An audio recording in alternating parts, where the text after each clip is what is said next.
Ou o sujeito se forma integralmente, sabe o que ele vai fazer no mundo, ou no mundo ele vai estar à mercê dos interesses poderosos que estão permanentemente fazendo o jogo social. Então, ser leitor, eu diria para você, é um ato muito perigoso, tomando emprestado uma citação, não é? Viver é perigoso, do nosso Guimarães Rosa. Viver é perigoso, porque viver na plenitude é ter uma consciência crítica, né, aguda, que eu acho que ele atesta na Hora e Vez de Augusto Matraga. Na base dessa fragilidade hermenêutica tem toda a falha do ponto de vista de leitura, né? Com uma absorção e leitura do... Com certeza. Né? Mesmo numa sociedade moderna que diz que os sentidos estão superados, as coisas, os acontecimentos são epidérmicos, os eventos são passageiros, que nada tem um sentido muito profundo porque se perdeu a dimensão que as grandes metanarrativas tinham da vida. Mas o sentido e o significado das coisas não se perdeu da vida humana. Então, você ser bem tratado quando você chega num lugar de manhã cedo para trabalhar, ou que você vai demandar um serviço, impacta você com um significado, né? Eu valho mais, eu valho menos, eu tenho importância, eu não tenho importância. Então, a questão hermenêutica é uma questão vital para a condição humana. É impossível viver sem se discutir o sentido dessa vida, ainda que o sentido não seja buscado metafisicamente, ou não seja buscado nas grandes religiões, mas nos sistemas políticos e sociais. Que sentido tem eu estar aqui trabalhando com educação ou com formação de pessoas? Se isso não faz sentido para mim, se eu estou aqui pelo salário que eu recebo da universidade, há de convir que é uma pobreza extrema. Minha vida vale mais do que o salário que eu recebo. Outra pergunta é a seguinte: a cátedra se propôs a assumir esse tema chancelado pela Unesco e pela PUC, com apoio da FINEP, a Financiadora de Estudos e Projetos, e do Ministério da Tecnologia. E a perspectiva era disso ser política de Estado e não política de governo. O que significa isso na prática? Qual a expectativa que havia em torno? Olha, eu acho que começa lá com a Biblioteca Nacional, com Afonso Romano, a ideia de que a leitura deveria fazer parte de uma preocupação permanente do Estado brasileiro, e não daquele governo de Fernando Henrique, não desse governo da Dilma Rousseff. Quer dizer, não, independente dos governos que passassem, devia ser uma preocupação permanente do Estado brasileiro com a formação de qualidade do seu cidadão.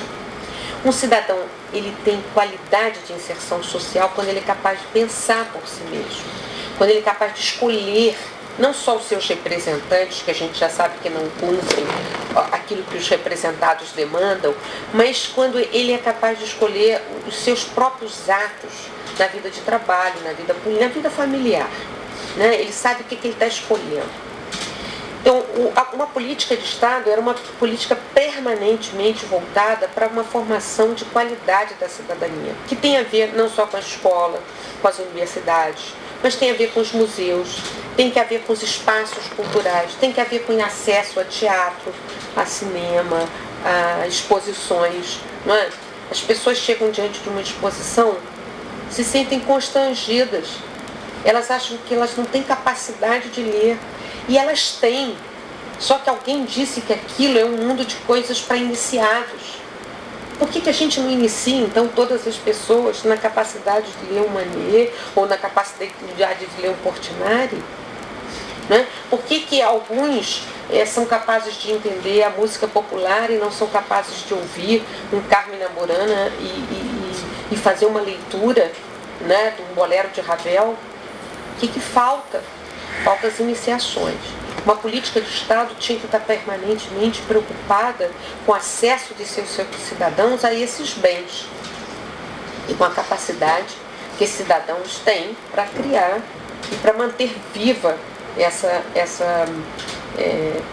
raiz cultural, ou essa fronte, digamos assim, cultural de cada cidadão. A cátedra de cada cidade, de cada país. A cátedra, ela tinha um compromisso de contribuir para isso. E eu diria que a partir de 2002, 2004, sobretudo, a cátedra foi muito aliada do Plano Nacional do Livro e da Leitura, que foi a tentativa de institucionalizar de vez uma política de leitura comprometida com quem faz, com quem promove leitura, e não comprometida com, digamos, com os arrivistas dos conselhos, os arrivistas das entidades de representação, não é?